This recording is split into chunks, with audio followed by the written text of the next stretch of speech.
சித்தர்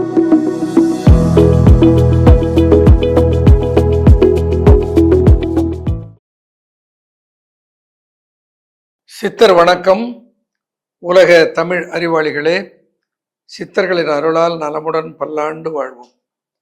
டாக்டர்ஸ் நேரம் ஊடக ரசிக பெருமக்களே, மக்கள் மத்தியிலே ஒரு தவறான அபிப்பிராயம்னு சொல்லலாம்.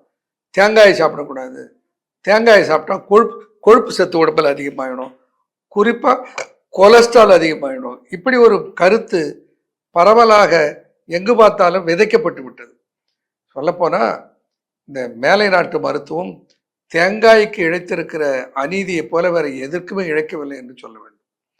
தேங்காயினுடைய நெய் இருக்கிறது, தேங்காய் எண்ணெய் சருமத்துக்கு அவ்வளவு சிறந்த போஷாக்கை தருகிற ஒரு மசாஜ் எண்ணெய் தேங்காய் எண்ணெய். இந்த தேங்காய் எண்ணெயை பயன்படுத்தினாலே தோலில் வருகிற பல சரும நோய்கள் போயிடும்.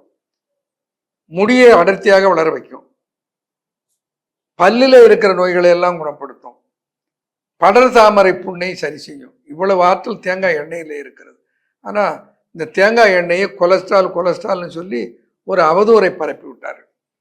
தேங்காய் எல்லா கோவிலுக்கும் போகிற போது எதை கொண்டு போவோம்? இறைவனுக்கு சமர்ப்பிக்கிற பிரசாதம் எதுனா தேங்காயும் வாழைப்பழமும். தேங்காயும் வாழைப்பழமும் உடலுக்கு தீங்கு விளைவிக்குமானால் அதை எல்லோரும் கடவுளுக்கு கொண்டு போய் பிரசாதமாக படைத்து உண்ணுகிற பழக்கத்தை கொண்டு வந்திருப்பார்களா? அதை முதல்ல நினைச்சு பாருங்க. அனுபவத்திலே தேங்காயும் வாழைப்பழமும் உடலுக்கு அவ்வளவு நல்லது என்பதை அறிந்துதான் அதை கொண்டு போய் படைக்க வைத்தார்கள் இறைவனுக்கு. சாமியா சாப்பிடுது, இவனுக்கு பிடிச்சதை கொண்டு போய் படைச்சு இவன் சாப்பிட போறான். அதுக்காக தானே சாமிக்கு படைக்கிறது. இப்ப தேங்காயிலே அவ்வளவு நன்மை இருக்கிறது. தேங்காயில் லாரிக் அமிலம் என்று ஒரு அமிலம் இருக்கிறது. இது லாரிக் ஆசிட் என்று சொல்வார்கள். தாய்ப்பாலில் இருக்கிற ஒரு பொருள் உலகில் இன்னொரு பொருளில் இருக்கிறது என்றால் தேங்காயில். தாய்ப்பாலில் லாரிக் அமிலம் இருக்கிறது. குழந்தையினுடைய வளர்ச்சிக்கும் ஆரோக்கியத்திற்கும் நோய் எதிர்ப்பு சக்திக்கும் மூல காரணமாக இருக்கிற சத்து பொருள் எதுன்னா இந்த லாரிக் அமிலம். இந்த லாரிக் அமிலம் தாய்ப்பாலில் இருக்கிறது. அடுத்து எங்க இருக்குன்னா தேங்காய் பாலில் தான் இருக்கிறது. அப்போ தாய்ப்பாலுக்கு நிகரான ஒரு சக்தியை தரக்கூடிய, உடலுக்கு ஆரோக்கியத்தை தரக்கூடிய வல்லமை எதற்கு இருக்கிறது? தேங்காய் பாலுக்கு இருக்கிறது. தேங்காயில் என்ன கெடுதி வர முடியும்? தேங்காயில் எப்படி கொலஸ்ட்ரால் வர முடியும்? முதல்ல கொலஸ்ட்ரால் உடலுக்கு கெடுதி என்பதே ஒரு தவறான புரிதல். கொலஸ்ட்ரால் தான் நம்ம உடம்புல இருக்கிற எல்லா நரம்புகளுடைய கட்டுமான சத்து. அது போய் உடலுக்கு கெடுதி விளைவிக்கும் என்பதே சரியான அணுகுமுறையே அல்ல. அதை பற்றி தனியாக பேசுவோம்.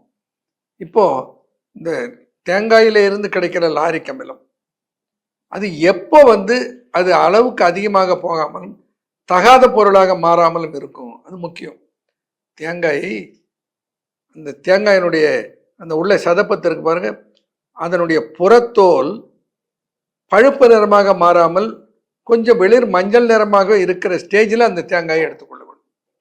அப்படி எடுத்து திருகிய தேங்காயை ஒரு 1/4 மூடி அளவுக்கு திருகிய தேங்காயை நன்றாக மிக்சியில் இட்டு அரைத்து பிழிந்து அந்த சாறை 2 அவுன்ஸ், அதுக்கு மேலே தேவையில்லை, 2 அவுன்ஸ் தேங்காய் பாலை அன்றாடம் சாப்பிட்டு கொண்டு வந்தால் காலையில் வாயிலே வயிற்றிலே வருகிற புண்கள் ஆறி போயிடும்,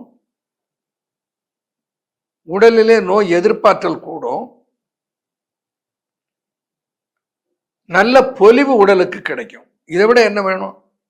தேங்காய் பாலை தெரியும், ஆப்பத்துக்கு தேங்காய் பாலை தொட்டு கொண்டு சாப்பிடுவார்கள். தேங்காய் பால் கூட பதனியை சேர்த்து சாப்பிடுகிற பழக்கம் உண்டு. அது மிக நேர்த்தியாக மிக ருசியாக இருக்கும். தேங்காய் பால் எந்த கெடுதியும் விளைவிக்காது, அதை கையாளலாம். அடுத்தது முளை கட்டிய பாசிப்பயிறு, அதிலே பாதி அளவுக்கு திருகிய தேங்காய், அதிலே பாதி அளவுக்கு திருகிய கேரட், அதிலே பாதி அளவுக்கு பொடியாக நறுக்கிய கொத்தமல்லி, இந்த 4ஐயும் ஒன்றாக சேர்த்து கிடைக்கிற ஒரு கூட்டு கலவை இருக்குது பாருங்க.